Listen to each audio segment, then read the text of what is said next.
avanti, è sempre stata così. Poi È sempre stata avremo così. un alpinista l'Europa è sempre stata indipendentista. Quindi De Luca, dica pure. Allora, qui dentro io sento tutte idee più o meno tutte condivisibili per fronteggiare l'emergenza. Il fatto fondamentale qual è?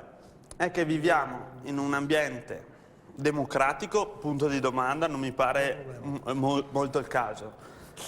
Primo fatto. Secondo, abbiamo una macchina burocratica che non può attuare nessun decreto che viene fatto. Può essere che facciamo un decreto valido, può essere che facciamo una legge valida, può essere che muoviamo lo Stato verso una direzione valida dal punto di vista legale, ma la realtà è che non lo attueremo, non abbiamo le capacità come Stato italiano, perché purtroppo facciamo ancora parte di questo Stato, non abbiamo le capacità nella macchina burocratica per attuarle.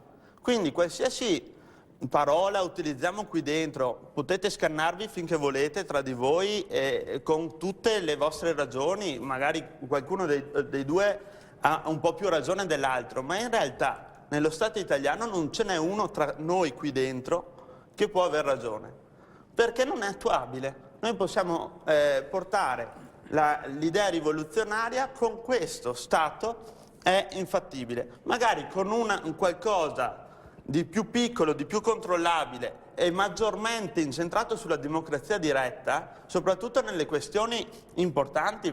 Mi sembra che questa sia una questione importante, no? È una questione di sicurezza. Quale questione è più importante della sicurezza?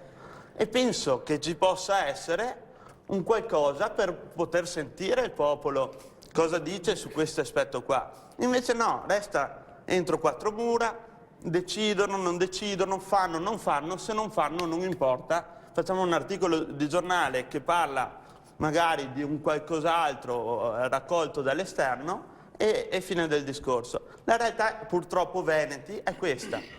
Ancora per il momento viviamo in questo stato qui, con queste caratteristiche qui, con questa macchina burocratica qui che è inefficiente e non potrà mai soddisfare i nostri bisogni.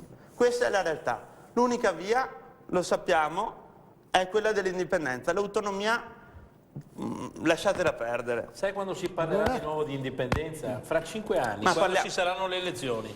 Ma prima perché, non se ne parla perché, più, hanno già chiuso, lasciano di guerra, l'hanno perché in uno stato democratico, Lega, scusa, posso? noi Veneto, cosa è indipendente, tutti qua, tutti In uno tutti stato indipendenti. democratico c'è la paura immane di sentire il proprio I popolo. 2 milioni del cos'era il referendum virtuale, cos'era quella Sì, cosa? del plebiscito EU. Con i voti dal Perù. Parliamo di cose istituzionali, parliamo di cose legali. Hanno riempito i giornali per giorni. Prima hai descritto qualcosa di Dobbiamo andare in pubblicità. legalmente scusate. non Sono le fattibile, qualcosa che in 22:29, realtà dobbiamo andare in